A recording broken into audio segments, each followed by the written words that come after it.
Tant attendu dans la ville-province de Kinshasa, République démocratique du Congo. Nous sommes là pour vous faire vivre en direct cet événement de grande envergure en République démocratique du Congo. Nous sommes Congo Live Télévision, on sera toujours au cœur de l'information pour vous montrer l'information à la source. Nous sommes en République démocratique du Congo, nous sommes précisément dans la ville-province de Kinshasa, la capitale, là où se joue pour la toute première fois de l'histoire de la République démocratique du Congo, le 9e jeu de la francophonie. C'est pour la toute première fois. La joie est immense ici dans la ville-province de Kinshasa, République démocratique du Congo, où les Congolais sont mobilisés et les Congolais sont nombreux venus en ces lieux, à ce stade mythique qui est le stade de Martyrs, pour célébrer et motiver et encourager le jeu de la francophonie en République démocratique du Congo. Voilà la raison pour laquelle nous sommes là pour vous faire vivre en direct les différents moments que se vit ici au sein de ce stade de Martyrs, ce stade mythique, ce stade qui connaît beaucoup d'histoire en République démocratique du Congo. Biso tozali wana pona ko faire vivre bino yango. Le lenge kani ba congolais ba ebele pour le lancement et jeu de la francophonie. Ozali pour la toute première fois dans la République démocratique du Congo. Ndenge to baka ete Congo Live Télévision au cœur de l'information. Voilà pourquoi raison na biso awa na kati stade de Martyrs ya ko faire vivre bino yango. Le lenge kani ba congolais bazali na esengo ebele. Le lenge kani ba kinois bazali na esengo ebele parce que salema na nouté.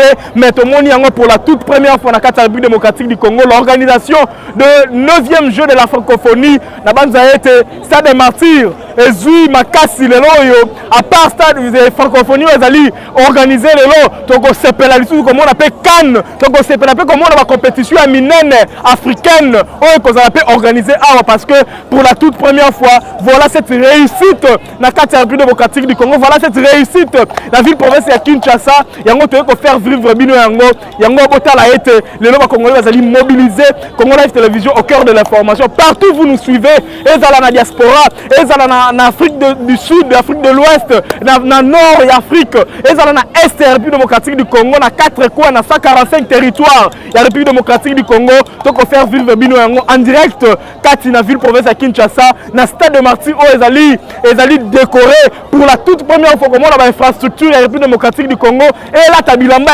Sikaboye, la décoration à Sikaboye, et Zali et Sengomingi, la République démocratique du Congo. Yango wana ensemble avec vous, donc au tala l'impression, donc au tala, ba Congolais n'eng bazali mobiliser les lots, yako encourager et accompagner 9e jeu de la francophonie de la ville province à Kinshasa. C'est parti avec vous. Donc kutani na bana mboka lelo mona mboka mbote na yo. Mbote papa. Kombo nani? Kombo na ngai maman Mbula Mélanie. Maman Mbula Mélanie lelo oyo pour la toute première fois la République démocratique du Congo, puis la ville province à Kinshasa, tu vas vivre le jeu de la francophonie. Bah impression puis bah sentiment dans les alignés. Bon, bah impression na sentiment nangai en tout cas il y a liboso na pesina nous mokonzambo kanabiso merci beaucoup. Et la première fois tout mon événement oyo na kati ya RDC. Bon, dengue to sepeli ni jero yeye na kati ya mboka na biso. Etika la boité et continue kaka et continue ezamba la libosto monango et ça bito la sentiment moko sengo makasi pour moi pona moni yango na ajo na comme na éviter na mona lisusu deuxième fois mais ndenge nzamba pesi grâce na mona yande na pesi merci. Voilà, bonjour maman. Bonjour papa. Comment vous appelez? Jeanne. Maman Jeanne. Aujourd'hui, il y a des Congolais qui participent à ces jeux. Il y a des Congolais qui sont dans des différentes disciplines, des athlètes congolais qui sont dans le foot, le nzango, le judoka, le lit, tous ces Congolais-là. Quel message que vous lancez à ces Congolais-là qui participent à ce 9e jeu de la francophonie? Moi aujourd'hui, je peux les dire qu'ils s'amusent, qu'ils profitent, qu'ils donnent le mieux pour eux, qu'ils prennent ça comme un jeu, mais je les soutiens, je sais que la victoire est pour nous. La victoire est pour nous. Est-ce que vous êtes pour que les trophées et la coupe partent ailleurs ou que ça reste dans la ville province de Kinshasa? Je veux que ça reste dans la ville de Kinshasa, mais que le meilleur gagne. Oui. Que le meilleur gagne.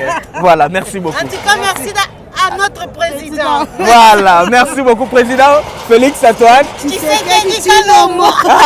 Les autres ont continué toujours parce que SNGOP ambiance ezali makasi on a vu le province de Kinshasa et pas wapi. Pour la toute première fois République démocratique du Congo et va organiser le jeu de la francophonie et comme ça la ville province de Kinshasa la capitale na stade mythique il y a stade de martyr le lo to kutana bandeko on va participer na jeu de la francophonie oyo et lo ezali bongo capitaine ya équipe ya Nzango force navale né à Koloba le loyo na ba jeu no ezali organisé na jeu de la francophonie. Maman capitaine mbote na yo. Mbote papa. Kombo nani maman? Kombo nanga Nyota Masdor. Voilà, maman Nyota, lelo oyo zali capitaine ya force navale ya Nzango, oyo ko participer na jeu de la francophonie. Impression na yo pe esengo na yo zali nini? D'abord na participation na bino na jeu de la francophonie. Ah ya liboso vraiment na pexi na merci na mokonzi ya mboka président la biso Fati Beton. Pona oya ebina ko bongisa pona francophonie na jeu francophonie. Po biso pe toye pe ko soutenir pe baninga ba o bazana kati ko participer biso to za Nzango force navale. Yango toye ko soutenir pe baninga na kati ya jeu o ezobeta malelo ya francophonie.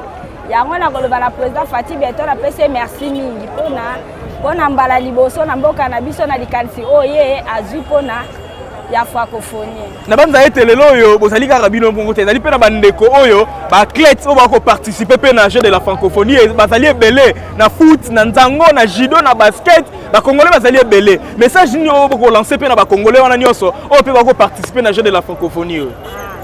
Message na ngai pe message ezali na ba athlètes nyonso oyo ezali ko participer na jeu ya francophonie toyeba kaka na kokoba na tolemba te tozala kaka na botosi ka nde bateyaka biso na baathlète nde bateyaka biso ka botosi ezala kati ya baekipe na biso toyeba kotosa tozala bana botosi mpo ekende liboso mpo président Fati ntango asali boye azali moto oyo akanisaki mbala liboso na mboka na biso esalema yango wana ifo topesa lokumu na mboka na biso baya ebele voilà topesa lokumu na mboka na biso biso ba congolais to moni ba congolais bazali ebele ba ko soutenir ba congolais bandeko na ba ko participer na jeu de la francophonie pe ba ko sepela ndenge nini pour la toute première fois francophonie za la organiser jeu de la francophonie za organiser na Kinshasa lelo oyo na ba congolais no so ba ko encourager bandeko na bango boko senga nini to remporter ba discipline nyonso to échouer na biso na Kinshasa ku ba couper kene nango na bamboka mususu toki ko échouer te toki ko échouer te po couper ke na mboka mususu faut tika na maboko na mabele na biso moko po ezali mabele bakoko batika biso toki ko tika ngo eke na mboka bapaya te faut tika na mboka na biso moko. Voilà message ni yo ko lancer na ba congolais nyonso oyo ba ye belé lelo na kati ya stade de martyr pe na mokonza mboka oyo akolanda yo lelo yango eloko na koloba na baninga ba ebele oyo baya na ko soutenir baninga na bango beba na ko soutenir baninga kaka ndenge baye ebele beba na ko soutenir baninga na tous les jeux oyo ekobeta na francophonie bakonji pe batika biso te batia biso maboko balemba biso te beba na ko soutenir biso na oyo nyonso oyo tozaka nango bosenga po epesa biso pe makasi yango wana oyo na isi na mokonza mboka. Merci beaucoup na pesi bino nyonso merci et courage félicitations na bino nyonso. Merci. Tozo continuer mosala oyo ya kati ya stade de martyr awa epai wapi lancement et jeu de la francophonie ezali kosalema lelo na mokolo lelo na ville province ya Kinshasa na stade mythique oyo ya stade de martyr oyo ba congolais nyonso bayebi lancement et jeu de la francophonie to continuer toujours périple wana lelo na kati ya ville province ya Kinshasa tokutana mwana mboka kombo nani kombo nanga Victor Kibeshi lelo oyo lancement et jeu de la francophonie ba impression on peut ba sentiment na ezali nini na kati ya ville province ya Kinshasa pe na République démocratique du Congo première fois jeu de la francophonie dans la organiser na mboka na yo lelo ba sentiment na ezali nini.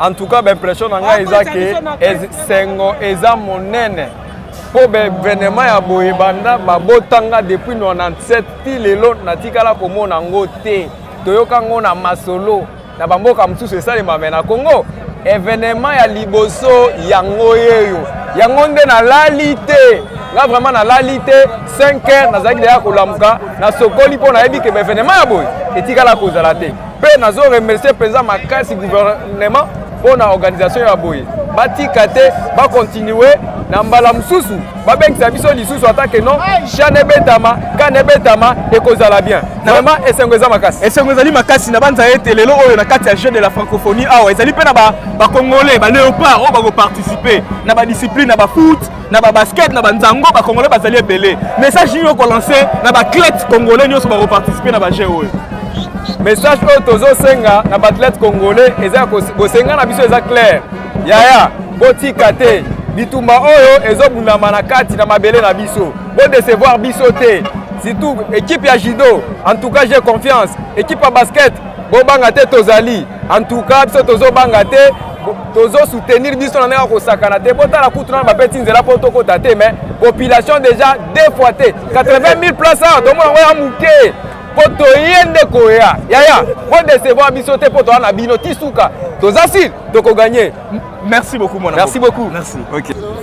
Nous continuons toujours na périple à na kati Libanda Stade de Martyr Yambote. Lancement et jeu de la francophonie et ça les ba congolais pe ba kinois bazali ebele lelo yo ba ye pona ko soutenir jeu de la francophonie ko salema na République démocratique du Congo pe na ville province à Kinshasa pour la toute première fois na kati ya mboka na biso e bongo ba jeunes bazali pe mobiliser pona ko soutenir jeu de la francophonie. To ko continuer toujours ko tambolisa micro na biso wa na Stade de Martyr to kuta na jeune na biso ndeko na biso kombo nani papa kombo na Peter Eboka Ibaka lelo oyo na kati ya République démocratique du Congo pour la toute première fois jeu de la francophonie ezali organisé awa na mboka na biso esengo na oyo ezali nini na kati ya République démocratique du Congo tosepeli makasi biso ba jeune tout tosepeli topesa lisusu président deuxième mandat mpona makambo boye tomona te yayeli biso yango tosepeli makasi. Merci vraiment monsieur le président na banza ete lelo oyo ba joueur nyonso bazali parce que jeu de la francophonie ezali pe na ba congolais ba obeta na kati yao bazo beta foot bazana ba basket bazana ba judo ba discipline presque belé est-ce que na mboka na biso ba paya o ba na mboka na biso kotika ba coupe na biso ekende kaka to etika na kati ya mboka na biso photo ça les meilleurs to gagner to zwanyo so tu on a pas ça organiser na mboka na biso. Alors message ni ko lancer na ba athlètes nyonso ba ko participer na jeu congolais jeu de la francophonie ba congolais ba ko participer message ni ko lancer na ba to pesi bino ka ba courage makasi to encourager bino tozana sima na bino bino ndeko la biso ka o ezamboka na biso biso pe to soutenir bino po ezamboka na biso to sepeli makasi. Voilà, merci beaucoup. Merci. Na banza ete ndenge tolobaki ete ba congolais nyonso baza mobiliser pour na jeu de la francophonie oyo lelo tokuta na bandeko oyo bazali na organisation pe na structure na bango ba yepe ko soutenir ba jeu de la francophonie mona mboka mbote na yo kombo nani mona mboka kombo na Lundu la Jesse na banza ete ba congolais ba pesi biso ba sondage ba zali cordon et structure nini lelo cordon non en fait ils ont coordination étudiantine et à université na biso ICC dans université chrétienne catholique dans Cameroun. Lelo oyo université chrétienne catholique et ko soutenir ba jeu de la francophonie ba impression na bino ezali nini? Ouais déjà en fait ba sentiment na biso ezali parce que c'est pour une première fois de voir le bâtiment pareil Kotomama na mboka na biso et puis nous étant université nous CPI tout lancer campagne d'accompagnement et puis d'approvisionnement pardon pour la francophonie. Pour la francophonie message ni ko lancer na ba athlètes nyonso ba ko participer na jeu de la francophonie oyo ba congolais bazali na kati ya ba discipline nyonso oyo ko beta na kati ya jeu de la francophonie message ni ko lancer na ba juste te vous souhaiter bonne chance parce que bango bazaba na mboka tozana pour ça tout le monde a organisé événement et puis totika ba trophée kende pour tozana pour ça ba trophée petit kala na mboka banza été merci beaucoup Cordon. Merci beaucoup. Esengo ezali makasi awa na ville province ya Kinshasa pour la première fois oyo République démocratique du Congo peut ville province à Kinshasa ko vivre pour la toute première fois de son histoire organisation à jeu de la francophonie ba congolais bazali motivé pe mobiliser pour na soutenir jeu de la francophonie auto ko kutana toujours na bana mboka ba kolengela mapona ko kota na kati pour na ko vivre milulu ya lancement ya jeu de la francophonie mona mboka mbote na yo mbote ba kombo nani mona mboka kombo na ngai Bersimko la bakaje mwana mboka lelo oyo oko poussa na lelo pona ko kota ko participer na lancement ya jeu de la francophonie ba impression na ezali nini pona ko vivre pour la toute première fois na ville province ya Kinshasa pe na République démocratique du Congo ba organisation ya jeu de la francophonie ba impression pe ba sentiment na ezali nini bon ya mingi ko lobeza te ezali milulu mo ya malamu depuis ma naissance, si le ménage on a tiré au monde le qu'on a beaucoup côté. Mais alors quoi liboso, yango to se mobiliser, to nimito ya to participer na jeune abisso. Toujours ma naissance makasi. Et c'est ngozali makasi parce que ezali pour la toute première fois. Mais na kati ya jeu de la francophonie oyo, ezali pe na ba congolais, ba ko participer na ba discipline ebele, ba athlètes congolais, ba ko participer na foot, na nzango, na basket, na ba discipline ebele. Message nous relancer na bango nyonso ba ko participer na ba jeu de la francophonie oyo. Message ezaka ke balite, babunda afin que victoire au metti la biso. Egene libanda te. Egene libanda te. Merci beaucoup mon Merci.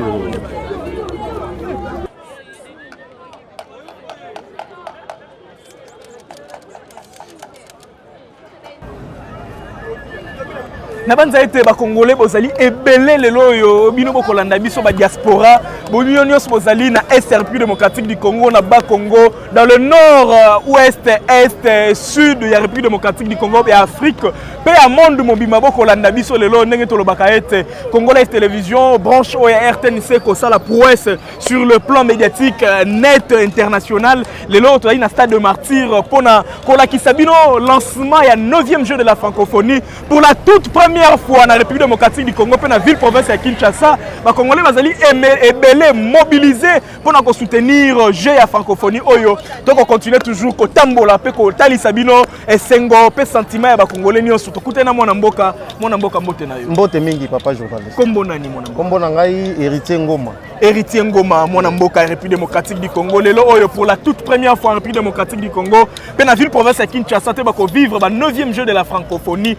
Sentiment na yo ba joie na yo ba impression na yo ezali nini na kati ya ville province ya Kinshasa. En tout cas matondo mingi non seulement toza na province ya Kinshasa pour na koyambaje oyo mais il faut boyeba ke na uti musika na uti na Bunya eza bongo na province ya Ituri côté boyoki ke état de siège ezali donc na futeli yango avion pour na ya kotala kaka je oyo nga pe na participer na 6 journées oyo ya francophonie parce que balobi eza fête nationale pour na yango na se déplacer malgré ba insécurité na est na ye pour na vivre j'ai eu la francophonie en tout cas tous na esengo makasi po ezamba la liboso ndengo lobby to vivre ba événement ya boye en tout cas tous na esengo makasi ndio moni tous mobiliser biso nyonso comme un seul homme pour que to ya ko vivre événement oyo lelo ezala audio biso moko to vivre lelo oyo na kati ya 9e jeu de la francophonie to komona ba athlètes pe congolais bazali na ba discipline ebele na foot nzango judo ba discipline ebele oyo ba congolais pe ba ko participer na 9e jeu de la francophonie oyo message ni ko lancer na ba athlètes congolais nyonso ba ko participer na 9e jeu de la en tout cas message on a relancé na ba athlètes na biso ba o bazo représenter biso valablement ezaka ba encouragement pe ba sala makasi eloko to kosenga la bango donc ba médaille oyo etiami pour la francophonie ba congolais na biso ba athlète na biso ba rappeler ba médaille wana nyonso donc tozo présenter bango ba encouragement pe ba sala na conscience ba se donner vraiment à fond pour que ba médaille wana etikala awa donc to kondima te bato ba uti mboka musika ba ya bazo ba médaille nyonso ba ke nango wana to kondima ngote donc tozo yebisa bango ba sala penza na conscience na asir que ba se préparer qui bien donc ba se donner vraiment à fond na conscience que bazo représenter mboka na banza ete lelo yo na kati ya ville province ya Kinshasa pe na République démocratique du Congo ba congolais banekolela ete na mboka na biso tozalaka na ba infrastructure sportive ya malamu te mais lelo otomoni 9e jeu de la francophonie elongo na impulsion ya mokonzi mboka Félix Antoine Tshisekedi tomoni lelo stade Tata Raphaël Lolenge ekomi tomoni lelo stade de Martyr Lolenge ekomi parce que na poko ya lelo toko vivre ba lumière oyo ezala te na kati ya République démocratique du Congo toko vivre décoration moko na poko ya lelo oyo ezala te na mboka na biso et ko interpeller onini pe okozwa ba sentiment ni par rapport à en tout cas depuis hier j'ai compris que mboka oyo ezosenga nango volonté kaka omoni avec un peu de volonté politique oyo mokonzi mboka a imprimé tala lelo tozwi ba infrastructure ya solo lelo lobi na beta tour na stade Tata Raphaël mais so kangi photo tindeli mutu tala Tata Raphaël mutu akondima te donc to sepeli makasi na opportunité au chef de l'état Félix Tshisekedi Tshilombo apesi biso ba congolais po tozo ba infrastructure oyo musu batongi musu ba réhabiliter donc message on a kozala ngo ezana ya esengo na remercier Félix Tshisekedi pour na makambo oyo asali biso et puis nazo interpeller ba jeune po je oyo kosila nango ezate ke tangu je oyo kosila makambo etikali donc ba stade wana ba infrastructure oyo tozwi yango na pasi to bebisa ngo lisusu nazo bisa ba jeune boy tozala na conscience ya ko garder ba infrastructure oyo po to ebisu te mbula nini ba kotongela biso su ya sika donc le paix que nous avons aujourd'hui déjà toyebana kobomba yango tobatela yango malamu bakonzi oyo baza responsabilisé mpona kokengela biloko oyo. Je peux citer entre autres ministère et infrastructure. Botalela biso makambo malamu. Botia ba dispositif pe ba disposition oyo kosala ke to protéger biloko oyo. Soki pe kosala botala ba émission mpona éveil ya conscience ya bato mpona ko garder ba infrastructure oyo to uti kozwa lelo mpona je oyo en tout cas kozala loko moko ya makasi mingi. Et kozala loko moko ya malamu. On veut pas qu'après 2 mois, après 3 mois, tous les cas sous tobeta tour total à babiloko oyo mokonzi mboka pesa biso to kuta susu to zongi na ba situation passée. Donc ba infrastructure oyo eza ya qualité na norme moko internationale. En tout cas, il faut to batela. On a zo lancé kaka conscience na ba jeune. Pour kozake no match moko ya lobby avait à imana toye to saboter biloko oyo. En tout cas,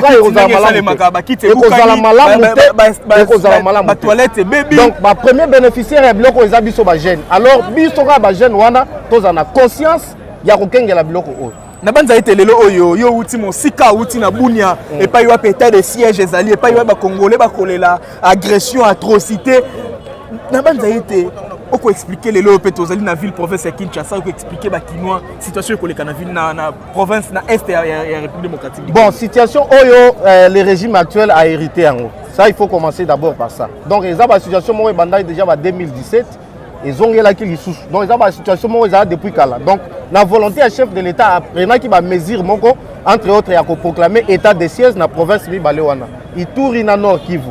Mais actuellement na temps o naza awa déjà situation est comme malamu makambo nyonso ils ont déjà sous contrôle armée na biso FARDC matondo mingi bazo se comporter bien.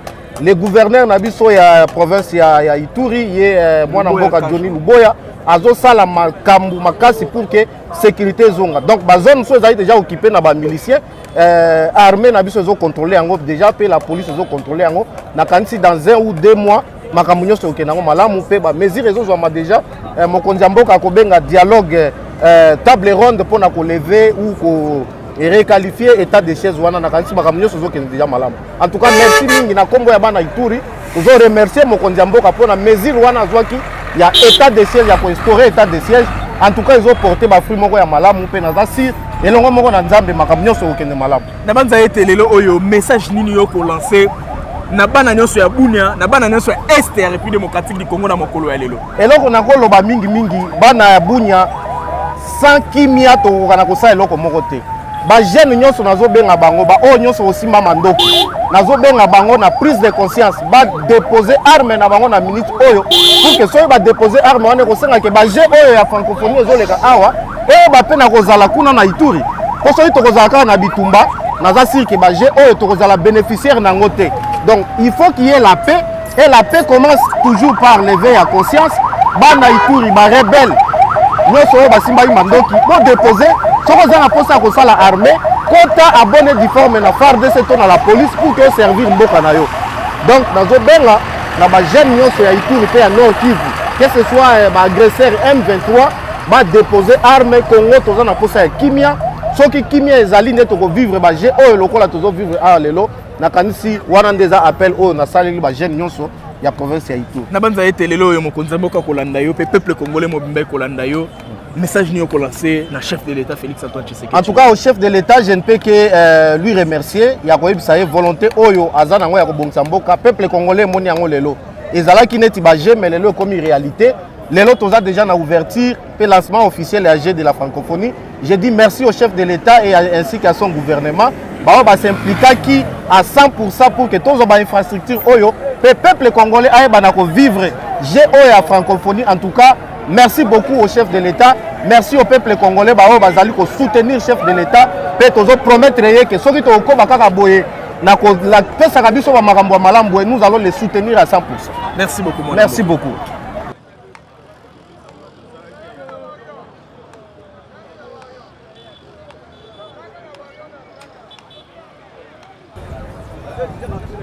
Mon mboka to continuer toujours périple on a to kutana mon mboka awa na kata stade de Marty mon mboka mbote na yo kombo nani mon mboka matsa mo micro kombo na ngai Agapé Masala ouais lelo oyo na kati ya Kinshasa boye to ko vivre organisation ya de la francophonie et sengo na ba sentiment na ezani na kata vie province ya sengo ko sangana ba pays oyo ya langue française on a ko sala masano ya ndemo na masano mosusu sengo mingi vraiment la biso yango zo mona na sima population eza tellement ebele to sana sengo wana C'est parce que le cognon son na ibandeli na kakaboy.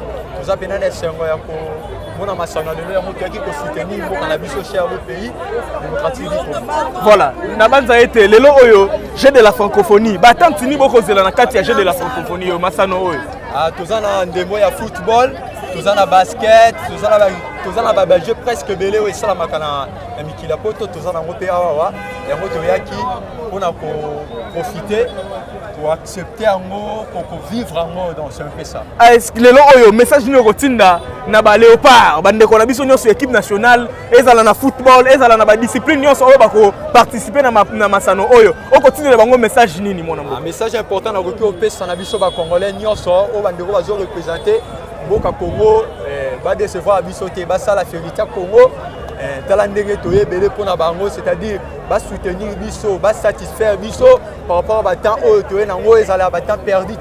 Donc c'est un peu ça. Merci beaucoup mon Mboka.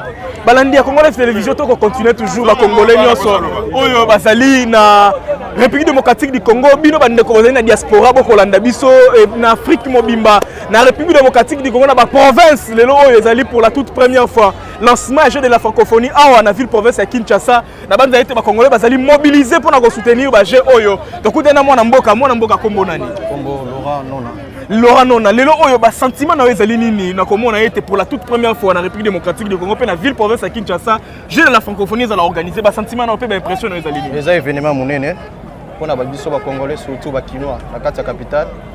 Nous sommes très heureux. Bala liboso to mona yango et yango moni to sali volonté to ya to passer totala ndenge makambo zo kende.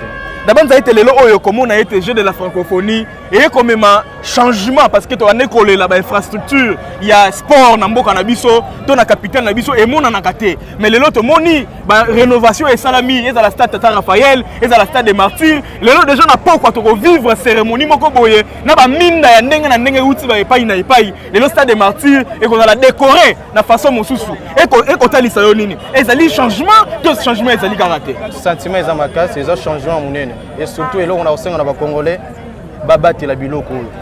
Babati la biloko, eza biloko na biso moko.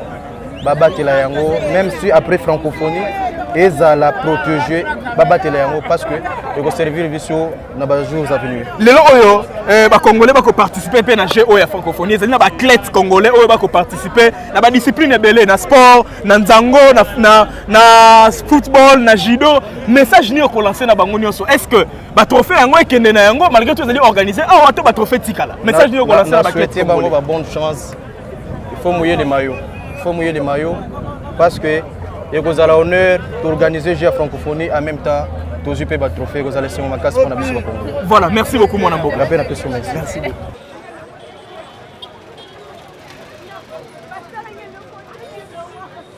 C'était une immense joie dans la République démocratique du Congo, dans la ville province de Kinshasa, qui est la capitale. La République démocratique du Congo, là où vous avez suivi avec beaucoup d'intérêt cette organisation de 9e jeu de la francophonie qui se passe à la République démocratique du Congo, qui a débuté aujourd'hui le 28 juillet jusqu'au 6 août 2023 dans la République démocratique du Congo. Et qu'au moment de joie et partage, il y a la discipline ébélée dans la République démocratique du Congo et pas pour vivre le jeu de la francophonie. Vous avez qui est belé à Rolanda Bisso, Stade des Martyrs, République démocratique du Congo, ville province à Kinshasa, à l'honneur de 9e jeu de la francophonie. C'était Congo Live Télévision pour vous accompagner à travers ces numéros spécial 9e jeu de la francophonie. Et avec cette immense, nous vous disons au revoir et ciao ciao.